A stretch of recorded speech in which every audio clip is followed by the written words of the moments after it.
Fique aqui por perto. Bom dia, boa tarde, boa noite. Saudade de vocês. Eu estou gravando as explicações para vocês em cima do material que vocês já têm dos resumos. O que vai acontecer?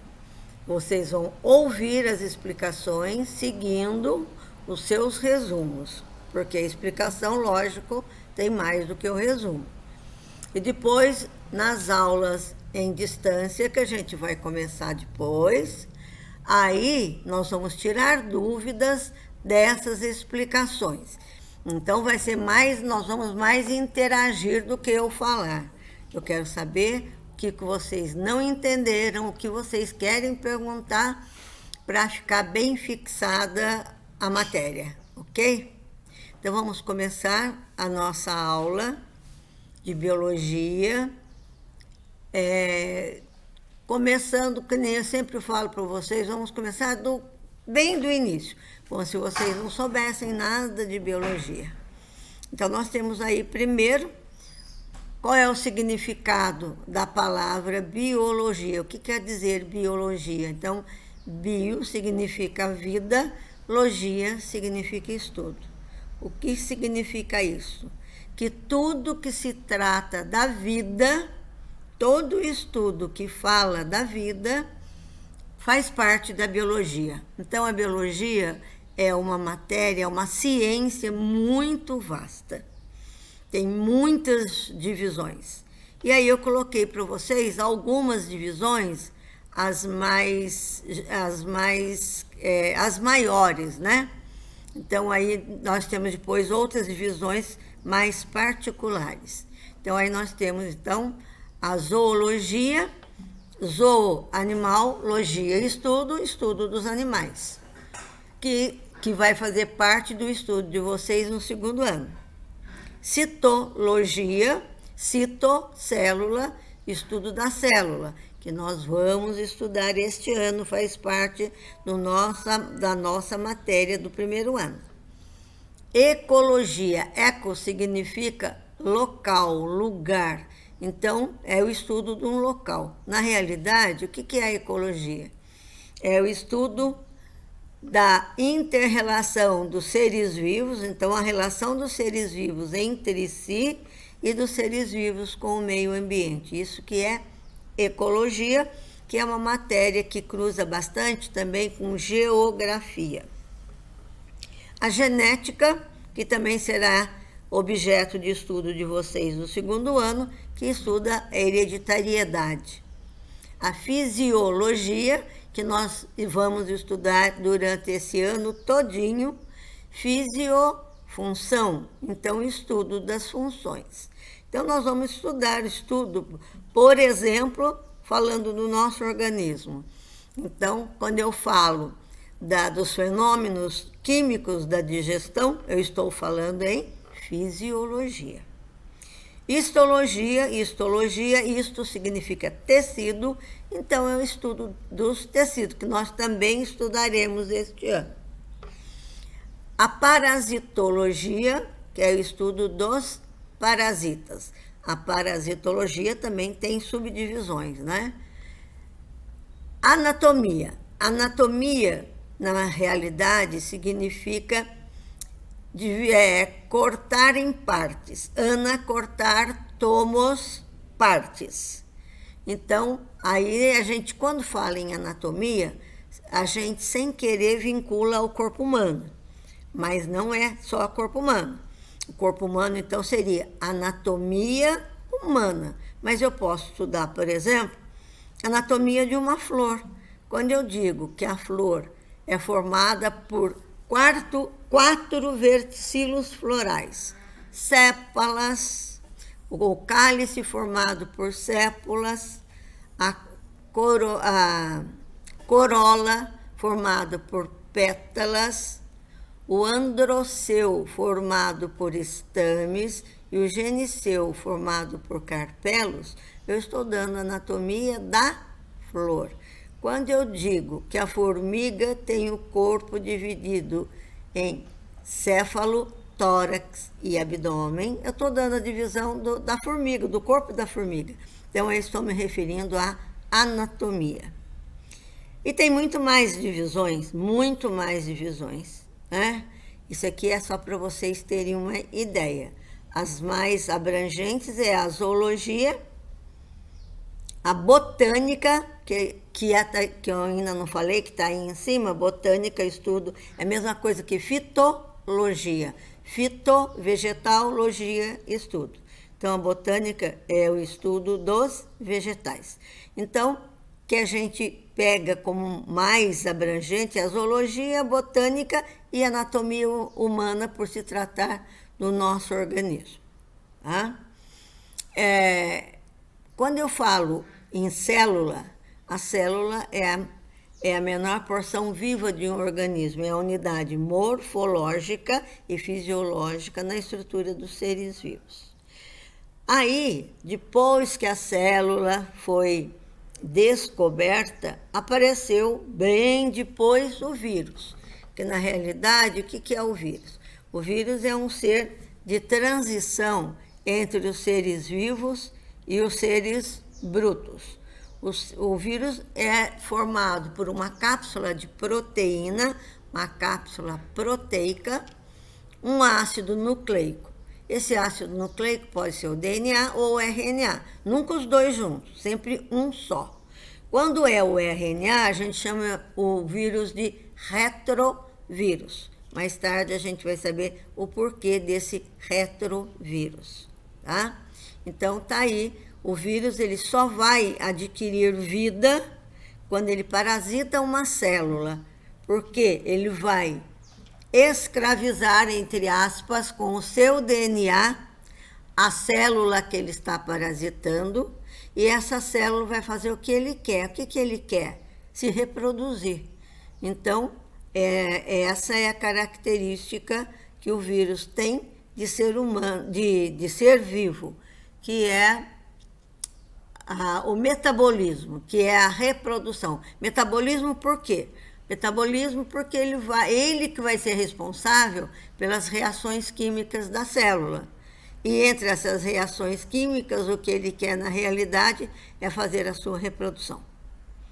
Então, isso aí é um apanhado sobre o que é a biologia.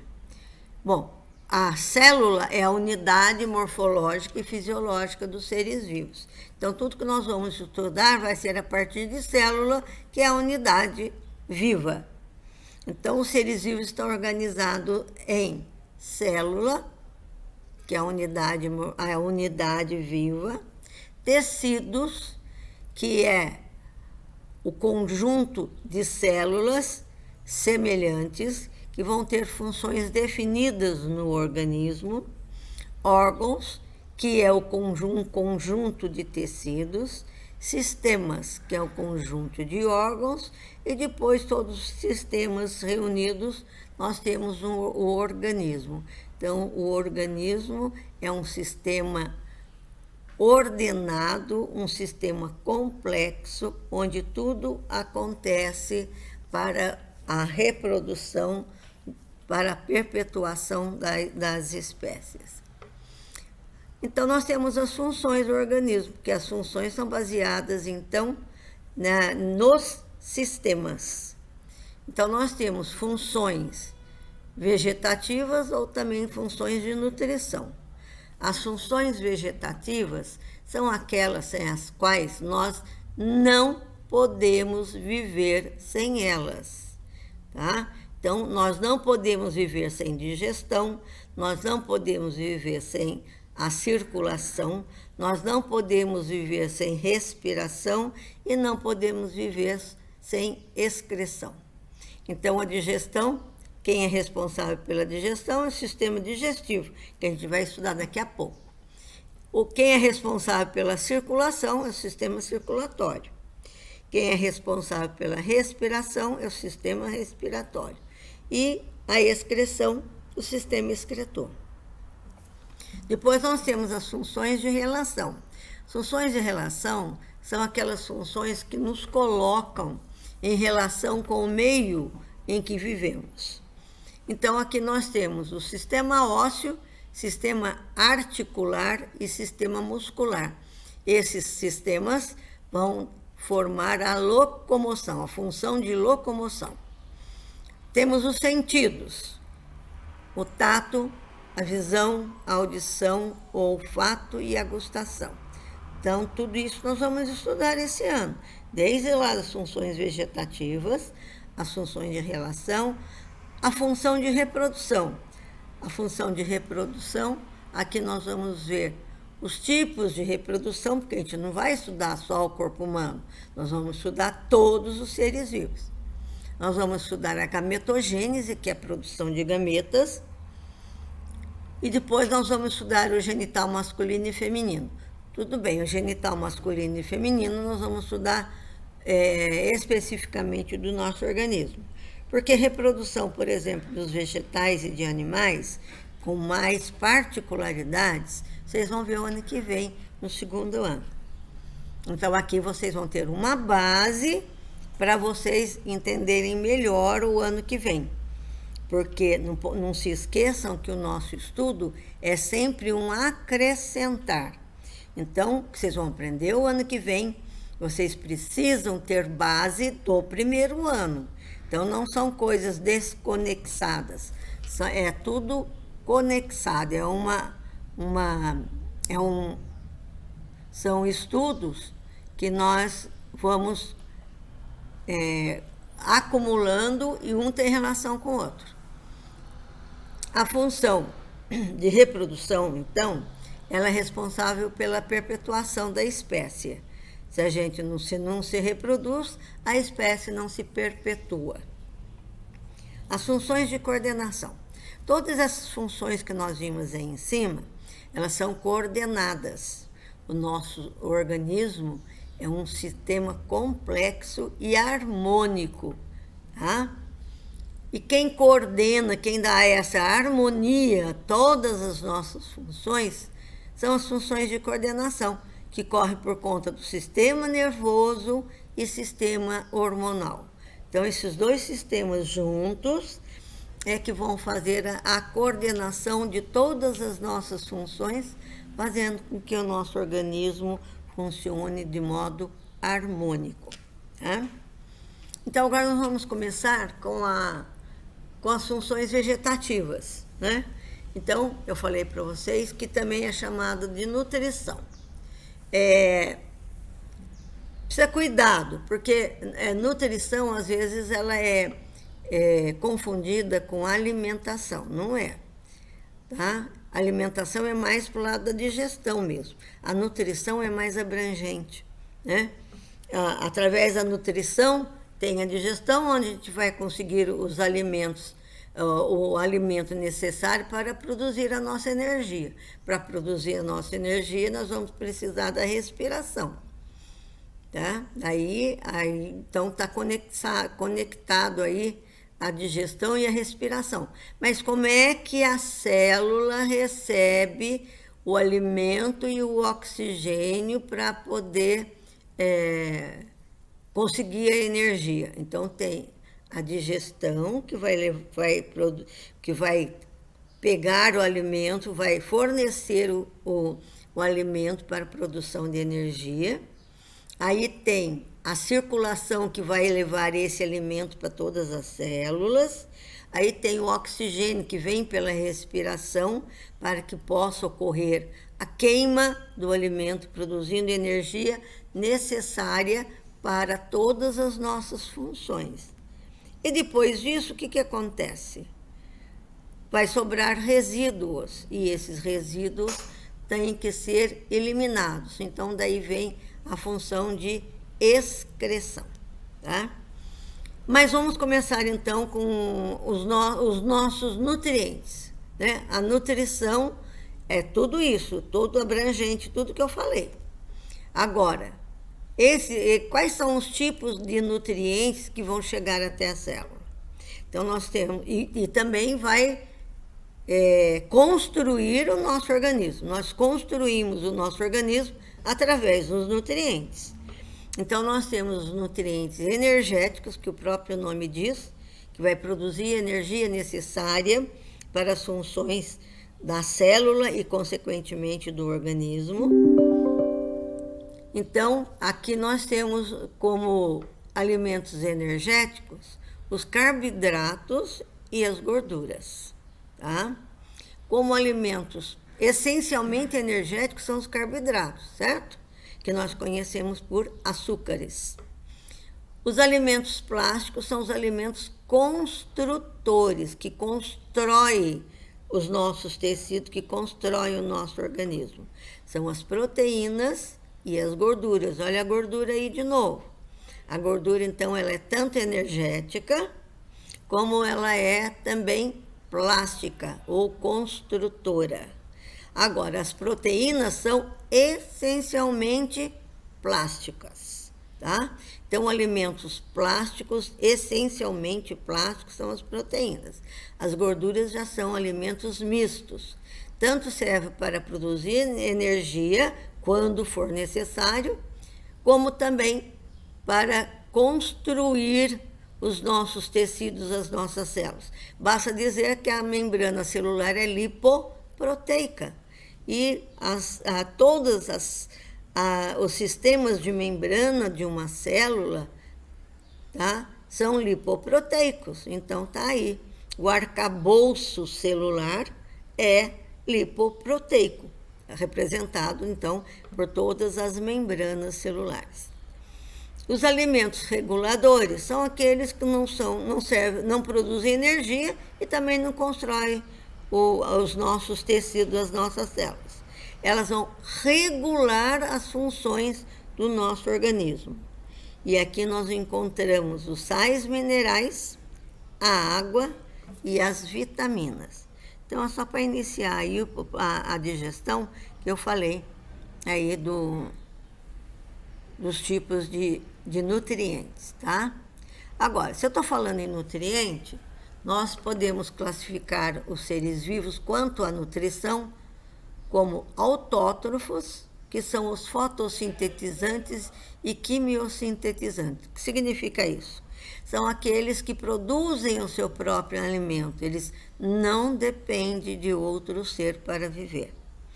Os heterótrofos são aqueles que não produzem o seu próprio alimento, portanto, depende de outro. É o nosso caso, o caso dos animais, do modo geral.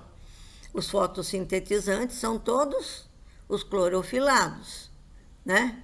E o quimiosintetizante são alguns seres unicelulares que têm a capacidade de, através da quebra de elementos, de compostos químicos, produzir a sua energia, o seu alimento, para produzir a energia depois. E os mixotróficos são aqueles que são heterótrofos, mas também pode ser autótrofo. Um caso muito particular do que nós chamamos de plantas carnívoras. São plantas clorofiladas que fazem fotossíntese, mas elas também podem capturar insetos que chegam até elas e se alimentar desses insetos, digerir esses insetos, produzindo nutrientes para que elas possam produzir energia.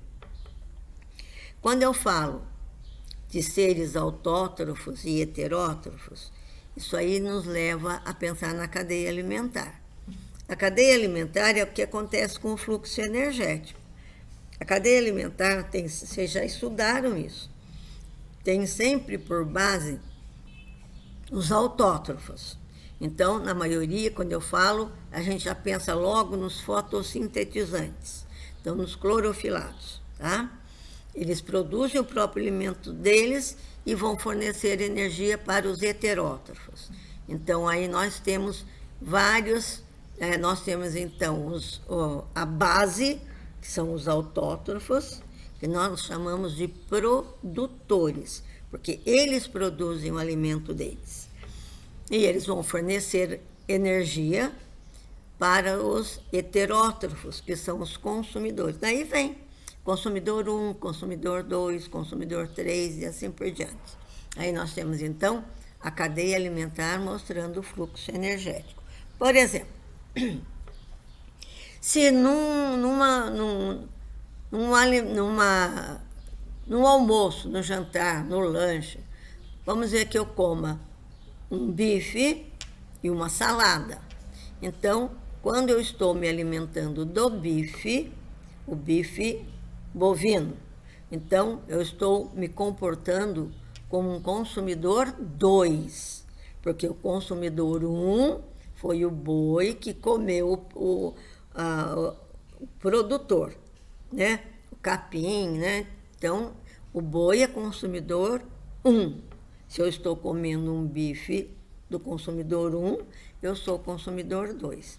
Quando eu estou comendo uma salada de alface, tomate, brócolis, eu estou me comportando como um consumidor 1, porque eu estou me alimentando de clorofilado, estou me alimentando do produtor. Tudo bem? Depois vem o que é a digestão, porque todos esses alimentos aí, a fim de produzir nossa energia, tem que passar por transformações. Então vem a digestão. O que é a digestão? É a transformação dos alimentos a fim de serem assimilados pelo organismo e produzir, então, depois de queimados, né? No caso dos carboidratos, produzir energia, ou vai participar da construção do organismo. Vai participar de todo o metabolismo celular. Quais são os tipos de digestão? Então, tem a digestão intracelular, o nome já está dizendo, aquela que ocorre no interior da célula.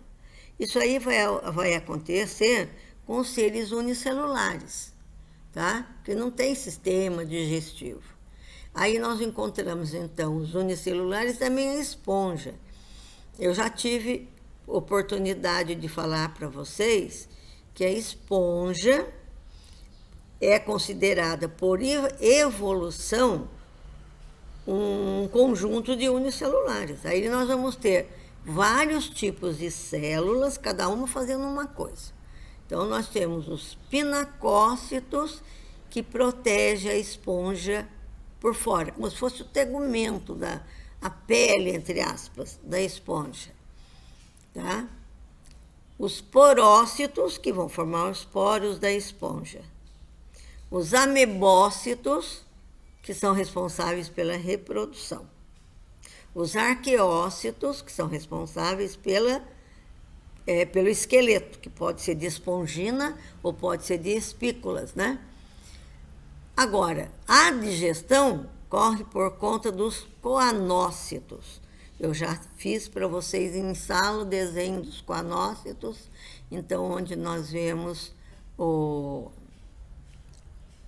a célula flagelada, lembra que fiz o desenho, parece um vasinho, e daí, então, ela traz para dentro o alimento, e daí esse alimento é para toda a esponja.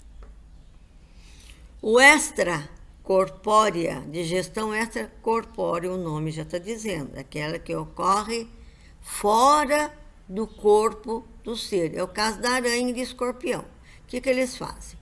Eles pegam a presa, injetam na presa sucos digestivos, e depois que esses sucos digestivos que eles injetaram na sua presa digerirem interiormente a presa, eles vão lá e se alimentam, então, já do organismo do ser que ele pegou para a sua alimentação. Por isso que a gente vê a aranha, na teia de aranha, tem lá umas mosquinhas. O que ela já fez?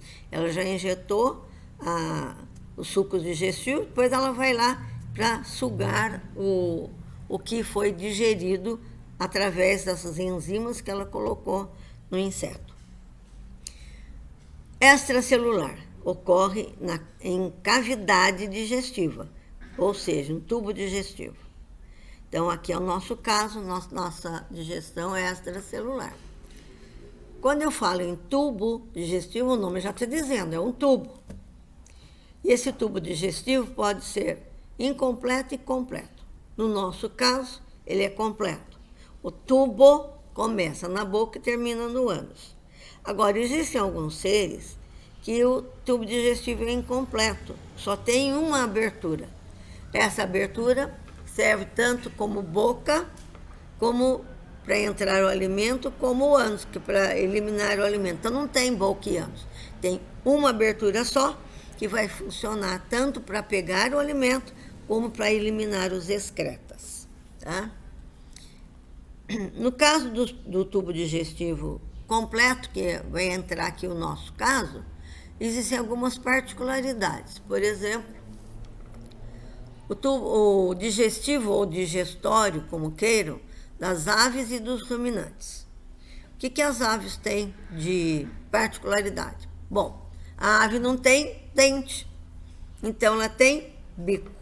Esse bico córneo, ele tem o seu formato de acordo com o alimento da ave, tá? Então, por exemplo, eu não posso pegar um beija-flor e dar para o beija-flor, alimentar o beija-flor de grãos, porque o seu bico não é compatível para quebrar o grão, e sim para pegar o néctar das flores. Assim como o papagaio, eu não posso pegar o papagaio e querer que ele se alimente do néctar da flor, porque não vai dar. Então, as aves têm vários tipos de bico de acordo com a sua alimentação. As aves também podem ter uma dilatação do esôfago, que é o papo. Então, se você fizer uma experiência, alimentar algumas aves, né, pega o pintinho, né, e separa, e um grupinho, você vai alimentar só de quireirinha e depois de milho, e o outro você vai alimentar só de comida, restos de comida. Então, a ave que é alimentada com grãos, ela precisa do auxílio do papo. Então, o papo vai ser uma dilatação do esôfago, onde os grãos param lá um tempo e são amolecidos, preparados para serem triturados. Se você alimenta a ave só de restos de comida, né, de arroz, por exemplo, então ela não tem o que amolecer, já está pronto para ser triturado. Então, aí não vai adquirir o papo. Tem a região do papo, mas ele não desenvolve porque não vai parar nenhum grão ali. Depois vem a moela.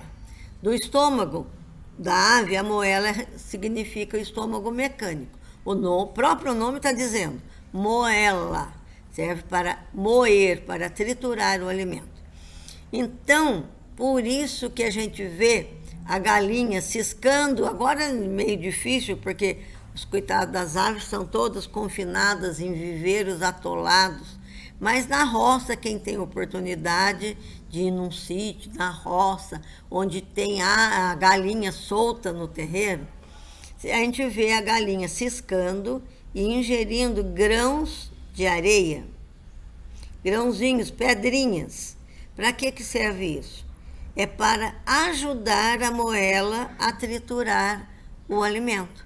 É para isso, por isso que ela está, esse ciscar, ela escolhe umas pedrinhas um pouco maiores, né, não grande, que ela não vai engolir, mas para poder ajudar a triturar o alimento lá na moela. Então, quem já teve oportunidade, eu tive quando criança, a minha mãe, quando ela abria a moela, virava no avesso a moela, tinha areia junto, tinha grãos de areia junto, né? E isso aí é para quê? Para ajudar a triturar o alimento. A ave, então, foi alimentada com grãos. Tudo bem? E depois vem o estômago dos ruminantes, que vocês têm já o desenho que foi feito na lousa para vocês. O estômago do ruminante está dividido em pança, barrete, folhoso e coagulador. Quando o ruminante está se alimentando, vamos falar do boi e da vaca, eles vão pastar, então eles vão engolindo o capim e enchendo um compartimento chamado pança. Esse compartimento chamado pança vai preparar esse alimento para ser mastigado. Aí ele sofre a ação então de enzimas, de sucos digestivos que vão amolecer, ajudar a decompor, já começar a decompor esse alimento. Depois, quando está pronto, vai para o barrete. O barrete ele é bastante musculoso e ele então se comprime, faz uma bolinha do alimento, se comprime e manda de volta para a boca o alimento. Aí o ruminante mastiga, mastiga, mastiga e engole de novo. Aí vai sofrer a digestão no folhoso e no coagulador, tá? Esses são os ruminantes. E agora vamos ver em particular o nosso sistema digestivo. Mais uma coisa só, de modo geral, os herbívoros têm um tubo digestivo, têm um intestino bem mais longo do que os carnívoros, porque a digestão é mais demorada, tá? Porque tem que decompor aí a celulose. Vamos ver o nosso tubo digestivo? Nosso tubo digestivo não, nosso sistema digestório ou sistema digestivo, tá? Então, o nosso sistema digestório, ele é formado de tubo digestivo e órgãos anexos. O tubo digestivo, já falei agora há pouco. Ele começa na boca e termina no ânus. Quais são, então, os órgãos do nosso tubo digestivo? Boca, faringe, esôfago, estômago e intestino, tá? O intestino termina no ânus. Os órgãos anexos. Os órgãos anexos são órgãos que não fazem parte do tubo digestivo.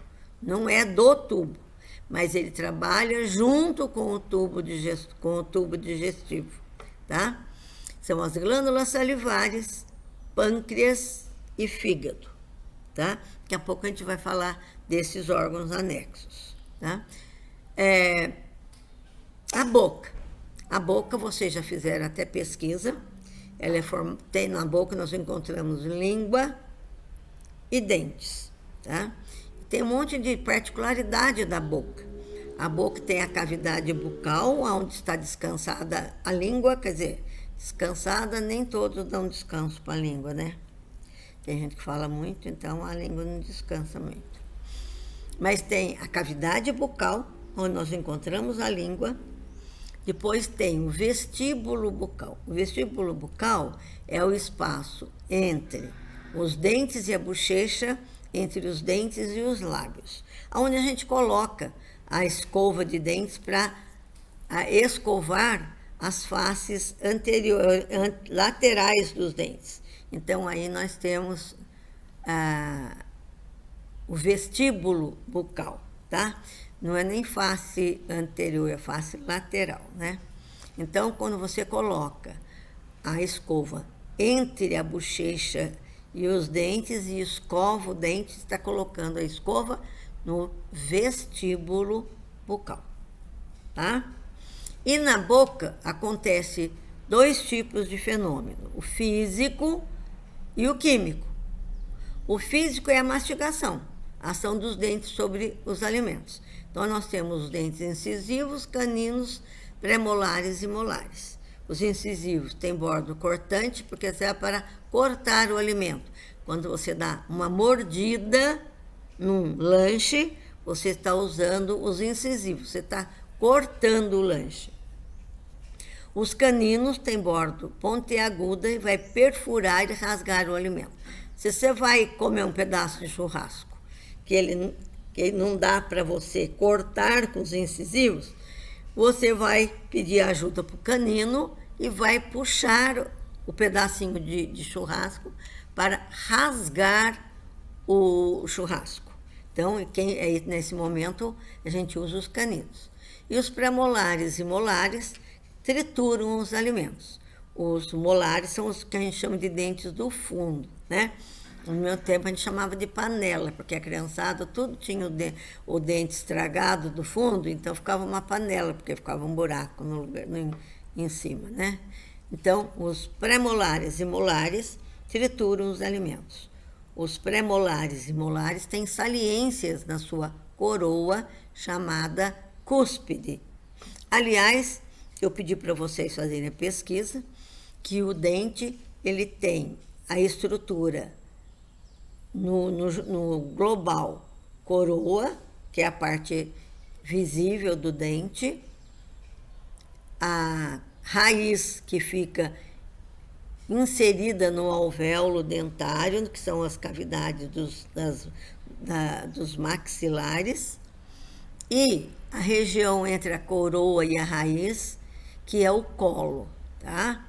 Então, esse colo é coberto pela gengiva. Muito cuidado na hora de escovar os dentes, para não forçar a gengiva para baixo ou para cima, se for os dentes superiores, porque você expõe o colo, e o colo não tem a mesma proteção que tem a coroa.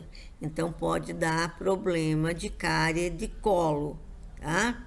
Então, muito cuidado. Nós temos que escovar o dente, passando a escova nos dentes inferiores, por cima da gengiva para o dente dos dentes superiores, por cima das gengivas para baixo, como se estivesse penteando os dentes, para não acontecer de a gente colocar o colo, expor o colo do dente, tá?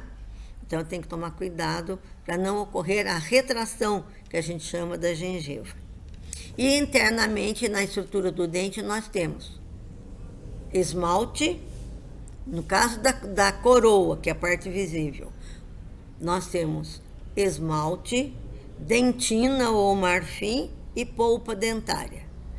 A dentina ou marfim, ela é bem resistente, tá? E rica em cálcio.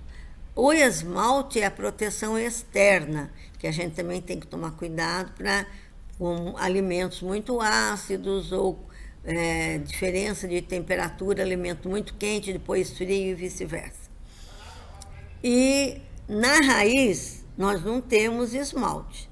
Nós temos o que nós chamamos de cemento, que vai estar articulado com o alvéolo dentário.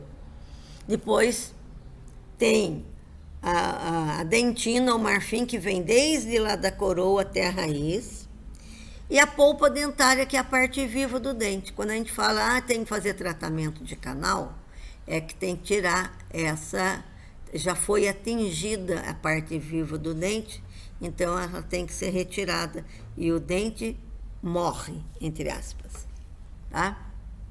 Bom, então esse é a mastigação, um fenômeno físico. Ou mecânico, posso chamar também de fenômeno mecânico. E o fenômeno químico, que é a insalivação.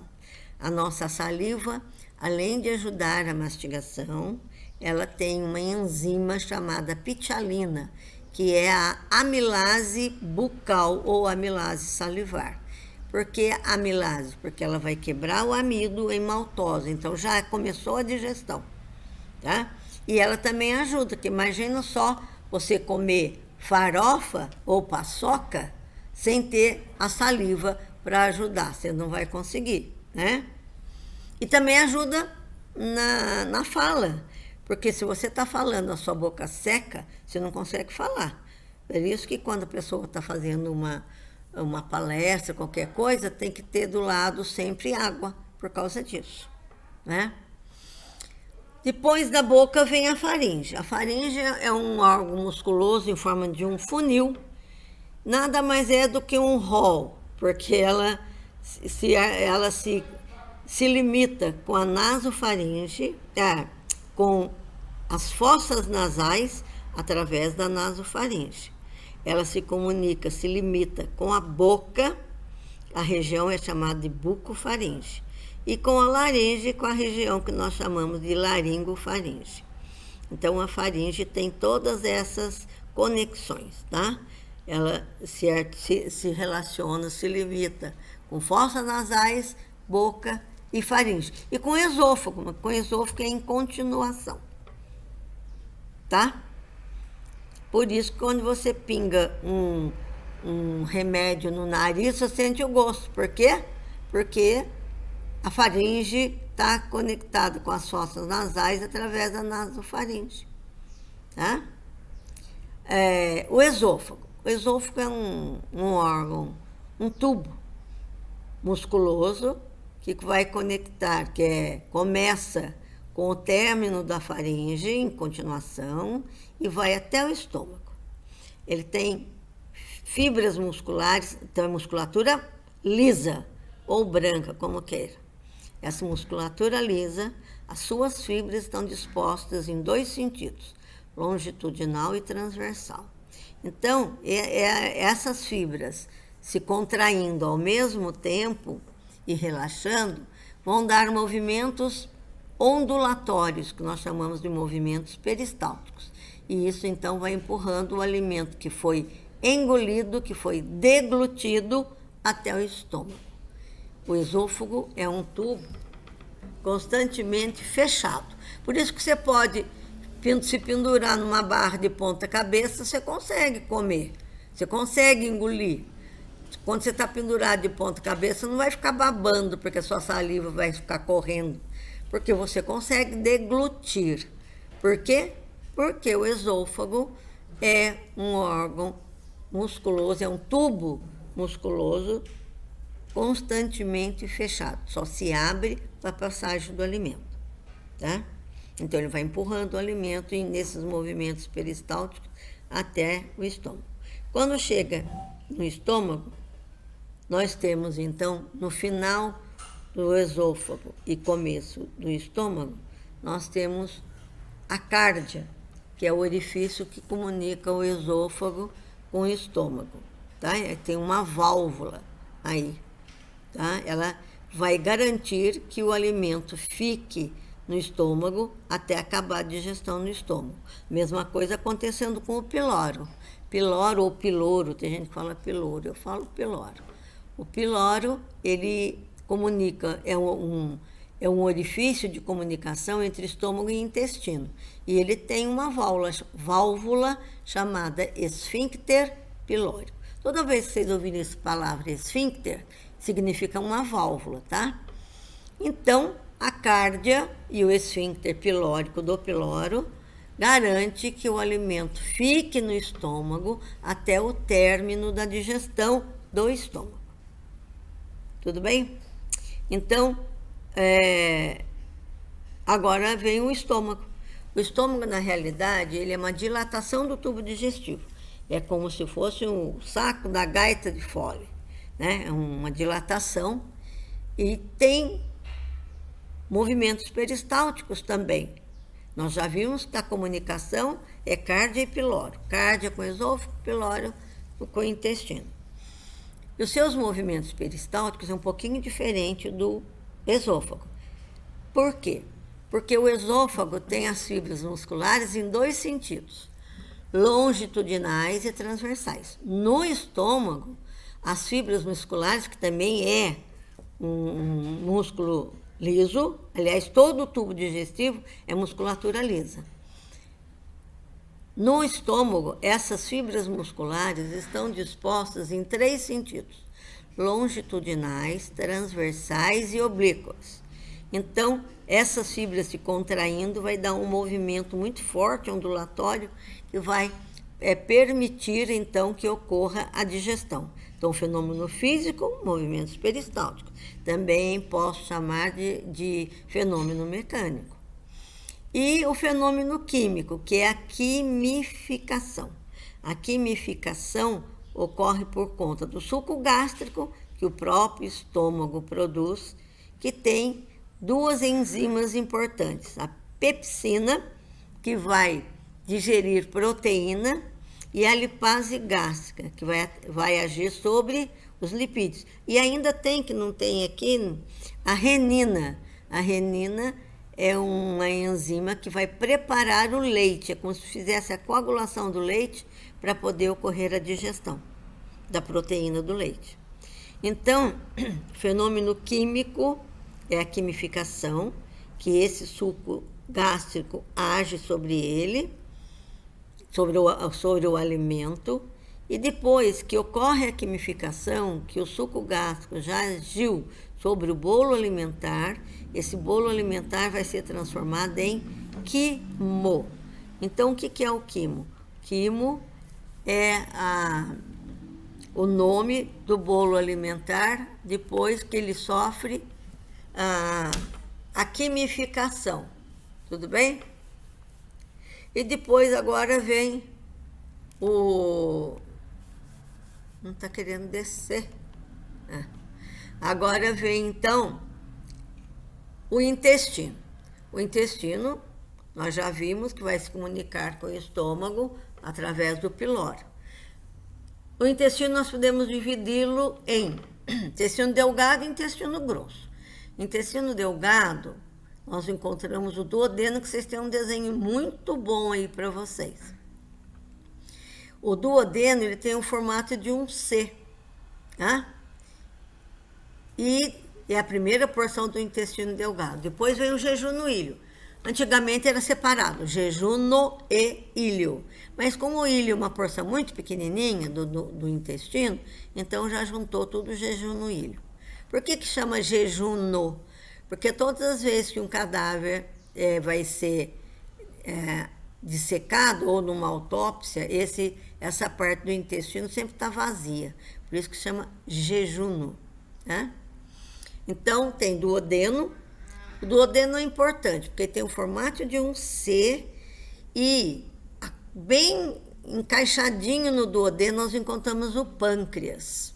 Então, o duodeno tem uma saliência na sua face interna chamada ampola de Vater. Nessa ampola de Vater vão desembocar os canais do pâncreas, que são dois, o canal pancreático principal, ou de Wirsung, e o canal pancreático secundário.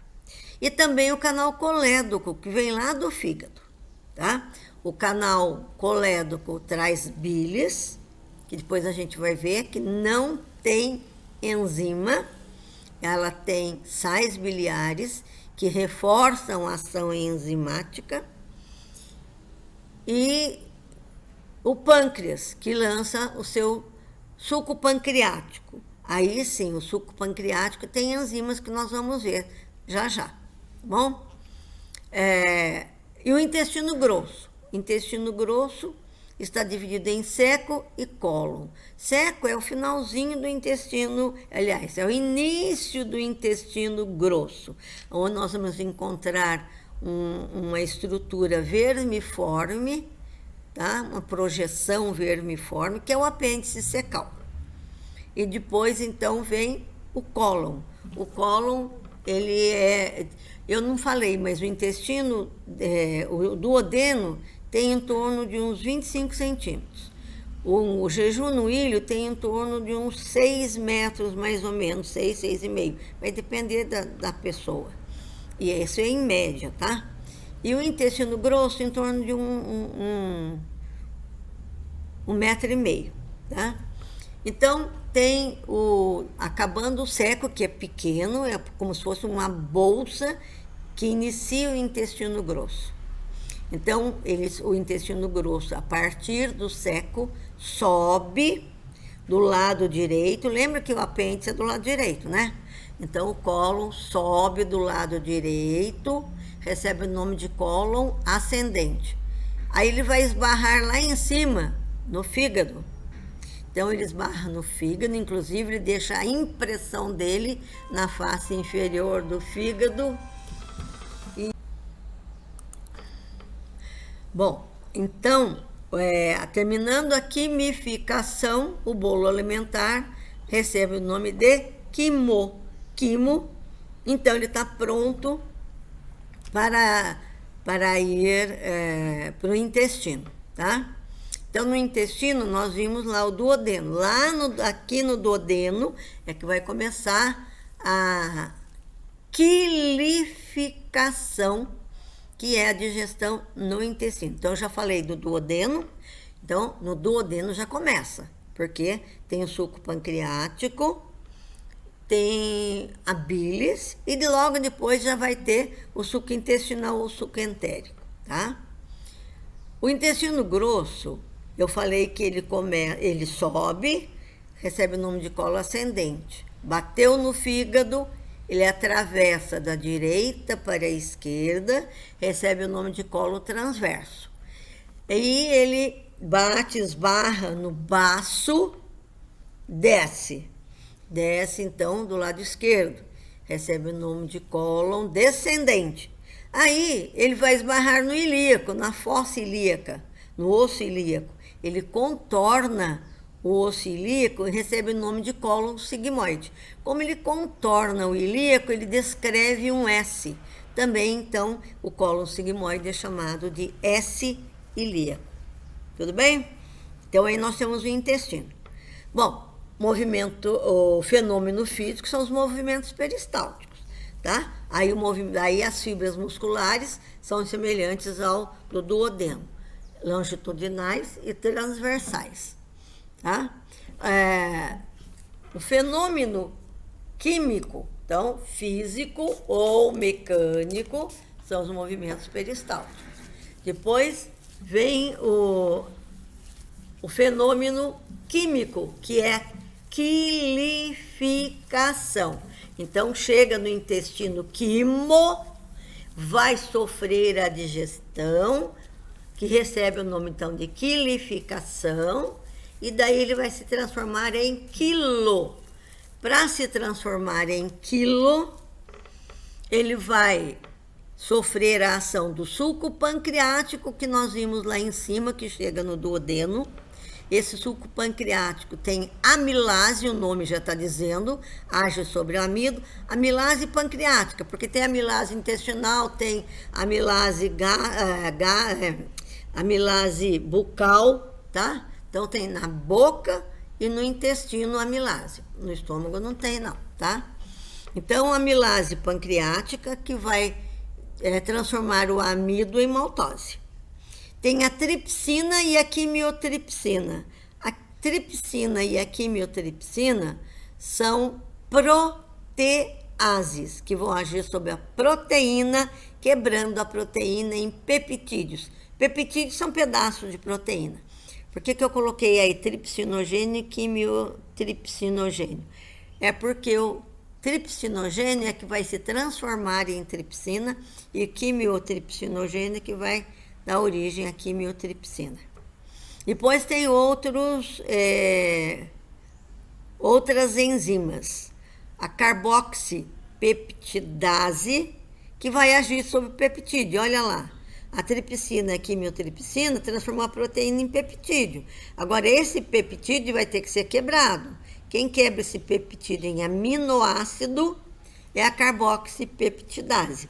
O aminoácido, então, sim, agora ele pode ser assimilado pelo organismo. As nucleases, o nome está dizendo, vai agir sobre os ácidos nucleicos e vai transformar os ácidos nucleicos em nucleotídeos. Os nucleotídeos a gente não teve ainda oportunidade de ver, mas os nucleotídeos é a unidade estrutural dos ácidos nucleicos que nós vamos estudar. A lipase vai transformar os lipídios, vai quebrar os lipídios, então, em ácidos graxos e glicerol, que são a unidade estrutural dos lipídios. A bilis, nós já vimos, não tem enzima, tá? A bilis não tem enzima. Ela vai só ajudar, reforçar a ação enzimática. Agora, ela faz uma coisa muito importante, que é o emulsionamento das gorduras. Por isso que, quando a gente fala em fígado, está relacionado com digestão de gordura, tá? O que é o emulsionamento da gordura? Imagine bem, a gordura chega lá no intestino em gotas, e vocês sabem que elas fazem gotas não pequenas, né? Ela tem uma força de coesão muito grande. Então, o que vai acontecer? Ela vai agir sobre a gordura, transformando as gorduras em microgotículas para facilitar a ação das enzimas que quebram a gordura, tá? Então, nós vimos ali em cima o suco pancreático, e vimos que o suco pancreático chega no duodeno, né?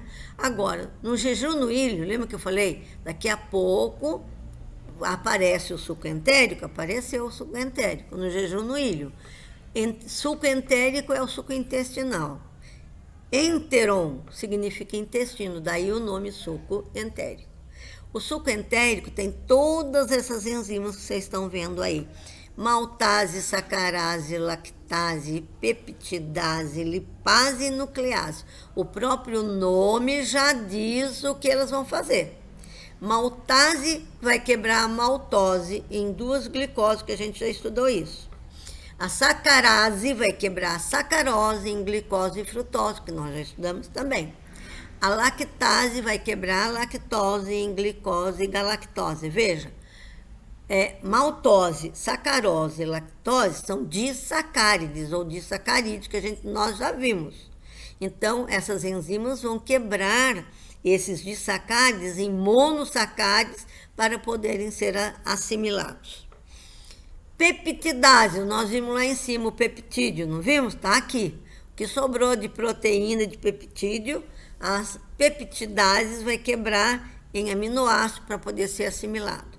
Mesma coisa, as lipases vão quebrar também os lipídios, transformando em ácidos graxos e glicerol. E a mesma coisa as nucleases, que vai agir sobre os ácidos nucleicos, transformando em nucleotídeos, que são as unidades estruturais dos ácidos nucleicos, tá? E daí ocorre, então, depois de tudo transformado, na quilificação, o alimento recebe o nome de quilo, e aí sim, está pronto para ser absorvido.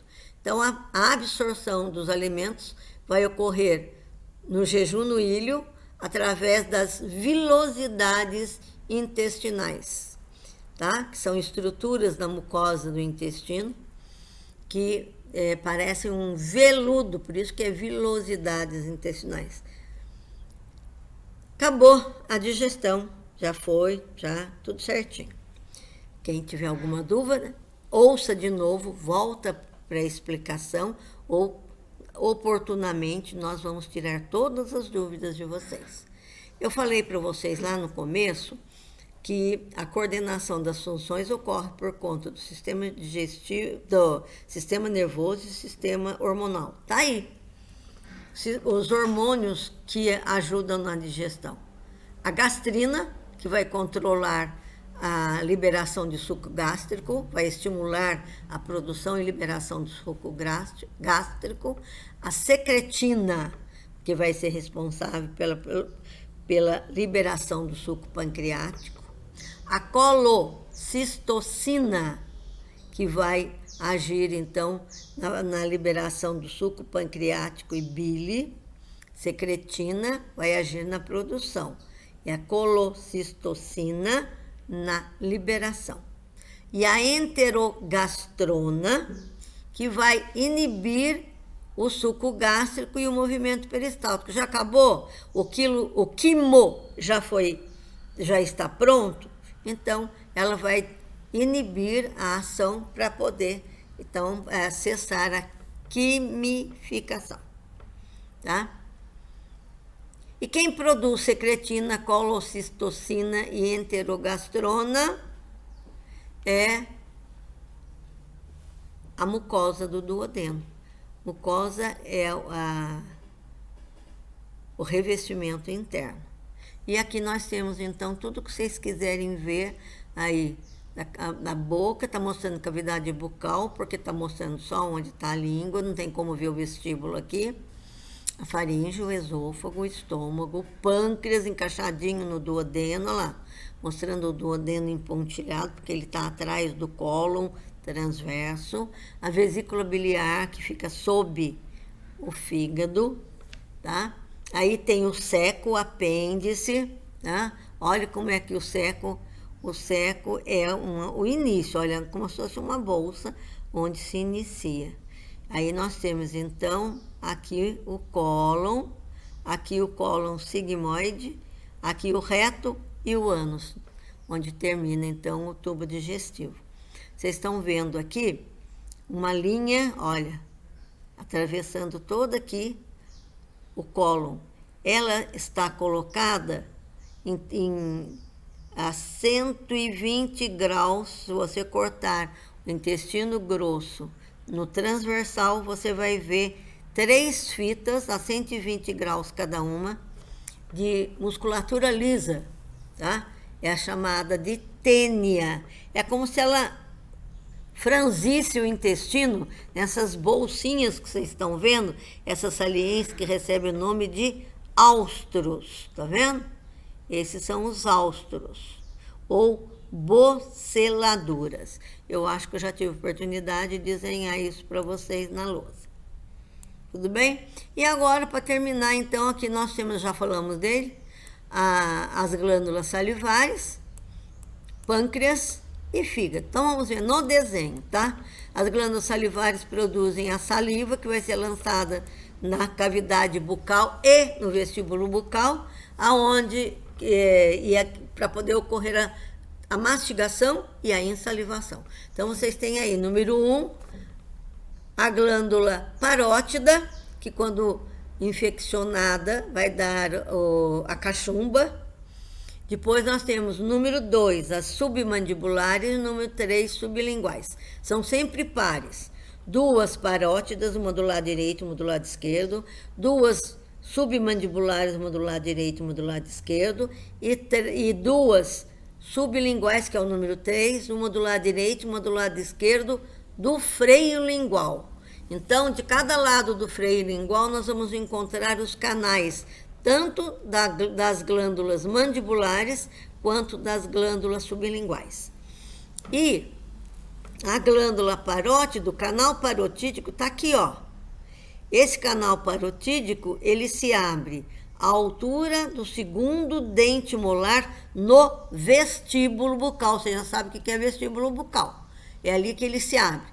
Por isso que o dentista, quando vai trabalhar no dente da gente, ele põe um chumaço de algodão aí, que é para a saliva não atrapalhar o trabalho dele. Mesma coisa embaixo da língua, ele faz a mesma coisa por isso. Tudo bem? Então, tá aí, nós já vimos qual é a função. Depois aqui nós temos o fígado, aqui o fígado, a vesícula biliar. Pode ver que o fígado ele tem 2 lobos. Cada lobo tem um canal, que é chamado canal hepático. Então, são 2 canais hepáticos. Esses 2 canais hepáticos se unem num canal hepático principal. Esse canal hepático principal vai se unir com o canal da vesícula, que é o chamado canal cístico, e a confluência, a união do canal hepático com o canal cístico vai formar o canal colédoco, que vai se abrir lá na ampola de Vater, no duodeno, junto com os canais do pâncreas. Então, função do fígado é a maior glândula do nosso organismo, é o fígado, glândula, que o maior órgão é a pele. O pâncreas está aqui, e aqui não dá para ver direito, mas são 2 canais, o canal pancreático principal ou de Wissung e o canal pancreático secundário. Eles se abrem também junto com o canal colédoco, vai lançar então o suco pancreático para que possa ocorrer a quilificação. Tudo bem? Então, acabou essa parte de nosso digestivo, tá? As dúvidas serão então tiradas quando a gente puder entrar em contato direto pela internet, daí nós vamos tirar todas as dúvidas.